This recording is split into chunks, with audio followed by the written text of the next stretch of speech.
دوسری طرف وہ ہے جو کہتے ہیں کہ ہم جہاد کرنے نکلے ہیں،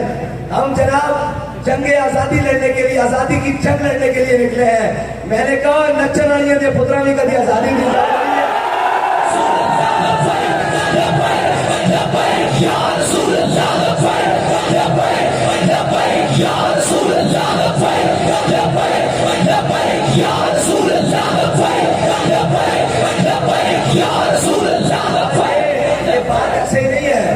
یہ بات ایسے نہیں ہے جن کے بڑوں نے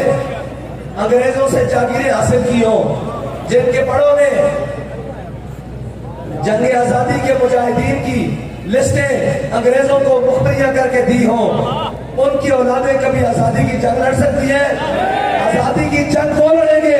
جن کے بڑوں نے 1857 سے لے کے 1947 تک، 1947 سے لے کر 74 کی تاریخ ختم نبوت تک اور 74 کی تاریخ ختم نبوت سے لے کر فیض آباد کی سرد فضاؤں تک اور فیض آباد کی سرد فضاؤں سے لے کر وزیر آباد پل تک، جنہوں نے ہر ظالم کے سامنے کھڑے ہو کر کہا کہ ہے مشق سخن جاری اور چکی کی مشقت بھی ایک طرفہ تماشا ہے، حسرت کی طبیعت